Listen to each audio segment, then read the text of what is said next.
Bismillahirrahmanirrahim. Assalamualaikum warahmatullahi wabarakatuh. Alhamdulillahi nahmaduhu wa nasta'inuhu wa nastaghfiruh wa na'udzu billahi min syururi anfusina wa min sayyiati a'malina. May yahdihillahu fala mudhillalah wa may yudhlilhu fala hadiyalah.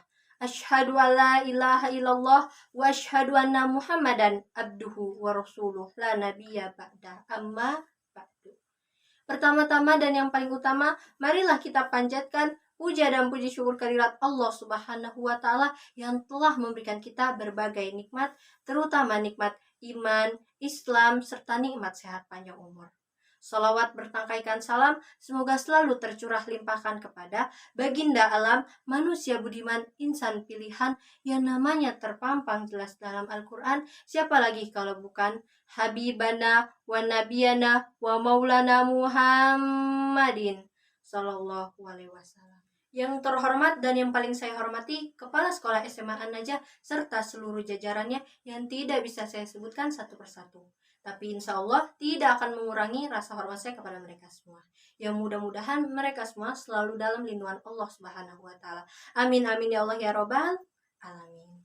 Yang saya hormati Dewan Juri yaitu Bapak Muhammad Sobirin STHI dan tidak lupa pula kalian semua yang telah menyempatkan waktu untuk menonton video ini. Terima kasih, semoga bermanfaat. Perkenalkan, nama saya Wina Padilah dari kelas 12 IPS 2, ingin berstorytelling tentang kisah Nabi Idris alaihissalam. Yeay! Slebeu! Nabi Idris itu siapa sih? Nabi Idris itu adalah nabi yang namanya berada pada urutan kedua setelah Nabi Adam sebelum Nabi Nuh. Nabi Idris terkenal dengan kecerdasannya dan beliau merupakan seorang ahli ilmu falak. Ilmu falak itu apa? Ilmu falak itu adalah ilmu yang mempelajari tentang benda-benda langit seperti bintang, bulan, dan matahari. Tujuan ilmu falak itu adalah untuk mengetahui waktu-waktu yang ada di permukaan bumi, seperti waktu sholat, pergantian bulan, dan tahun. Wah, keren banget ya. Jadi zaman dulu itu belum ada jam dan kalender. Maka Nabi Idris menggunakan benda-benda langit sebagai patokan pergantian waktu. Idris juga manusia pertama yang bisa membuat pakaian. Sebelum Nabi Idris lahir, manusia sebelumnya terbiasa menggunakan kulit binatang sebagai pakaian. Lalu Nabi Idris lahir dan diberikan mukjizat oleh Allah berupa manusia pertama yang bisa menjahit kulit binatang menjadi baju layak pakai. Dan ketika ada waktu luang, Nabi Idris membagikan pakaian jahitannya kepada kaum fakir miskin. Masya Allah. Nabi Idris juga loh manusia pertama yang bisa menulis menggunakan pena. Bahkan para ilmuwan menemukan naskah-naskah kuno yang diklaim berkaitan dengan Nabi Idris alaihissalam. Naskah tersebut bernama Kitab Henokh. Kurang lebih bentuknya seperti ini. Kitab tersebut berisi tentang peradaban tertua di bumi Lemuria Atlantis yang hilang di telan bumi dan berisi juga tentang prediksi banjir besar yang akan terjadi di muka bumi. Para ilmuwan menduga kitab tersebut ditulis oleh Nabi Idris alaihissalam. Wow, coba kita bayangkan betapa cerdasnya Nabi Idris alaihissalam. Sehingga seorang ulama pernah berkata, ketika kita ingin cerdas, maka sering-seringlah mengirimkan surat Al-Fatihah kepada Nabi Idris alaihissalam. Siapa tahu sedikit ilmunya nurun ke kita, iya nggak? Guys, sebelum kita lanjut, mari kita membacakan surat Al-Fatihah untuk Nabi Idris alaihissalam. Al-Fatihah.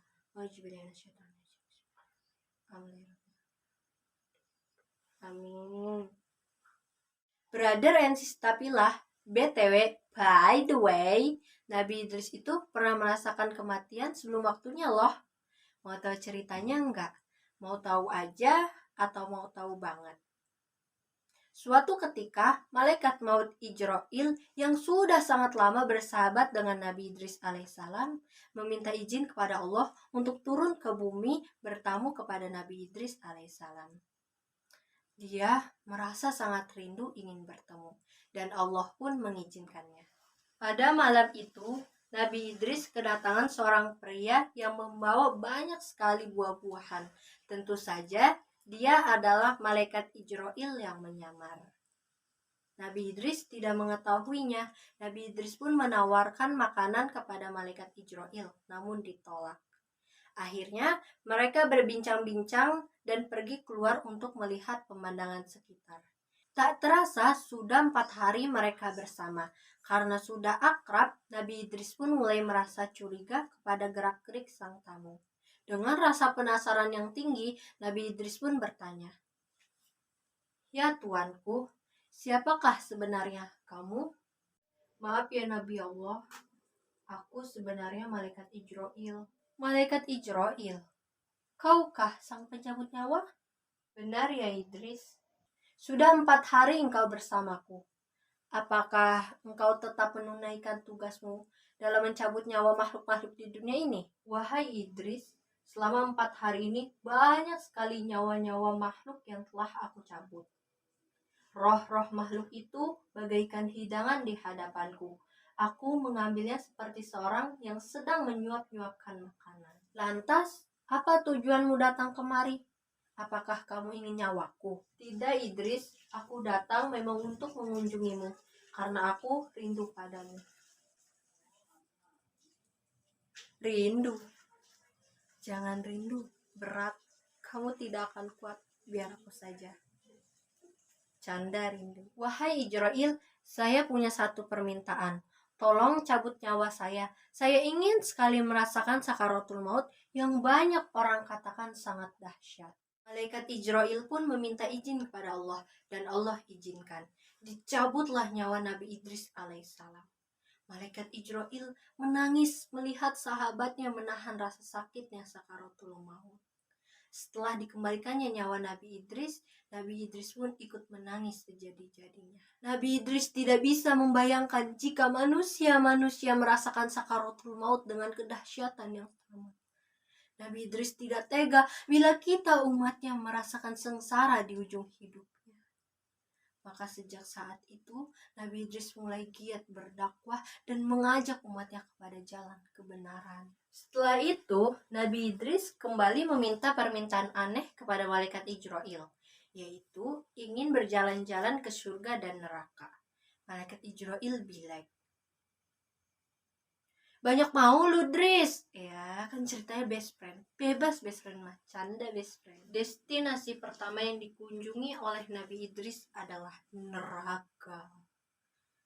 Serem ya mainannya neraka. Sampainya di neraka, Nabi Idris hampir jatuh pingsan karena tidak kuat melihat siksa api neraka yang sangat mengerikan. Setelah dari neraka, Nabi Idris jalan menuju surga. Sesampainya di surga, sama juga hampir jatuh pingsan. Namun bedanya, ketika di neraka karena ketakutan, sedangkan di surga karena takjub melihat keindahan.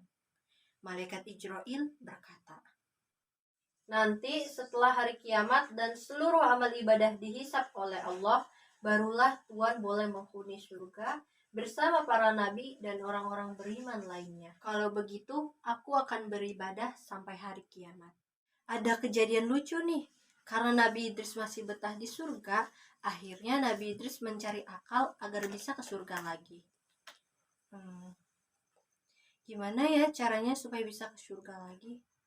Aha, aku tinggal aja sendalku di sini. Shh, jangan kasih tahu malaikat Ijrail ya. Cukup jadi rahasia kita aja. Nabi Idris dan malaikat Ijrail pun pergi meninggalkan surga.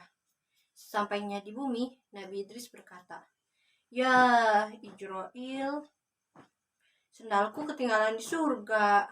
Beli ajalah yang baru." "Yang baru banyak, tapi yang lama lebih menarik." Akhirnya, malaikat Ijrail dan Nabi Idris pergi ke surga untuk mengambil sendal. Setelah melihat surga dan neraka, Nabi Idris semakin giat menyebarkan agama Allah. Segala rintangan beliau hadapi tanpa rasa takut demi kita umatnya, agar kita tidak merasakan kekejaman siksa neraka. Masya Allah. Banyak sekali pelajaran yang bisa kita peroleh dari kisah Nabi Idris ini. Di antaranya yaitu Nabi Idris nabi yang berani membuat perubahan, tidak pernah merasa cukup terhadap ilmu, memiliki rasa penasaran yang tinggi, giat belajar dan berdakwah, peduli kepada umatnya, dan tidak mudah pantang menyerah. Kalau menurut kalian, pelajaran apa yang bisa kita peroleh dari kisah Nabi Idris ini? Jangan lupa tulis di komentar ya. Dan jangan lupa juga, mulai hari ini sering-seringlah mengirim surat Al-Fatihah kepada Nabi Idris alaihissalam. Mungkin ini saja yang dapat saya sampaikan. Kurang dan lebihnya saya mohon maaf. Unjur makola wala tanjur mankola. Wabillahi taufiq wal hidayah. Wassalamualaikum warahmatullahi wabarakatuh.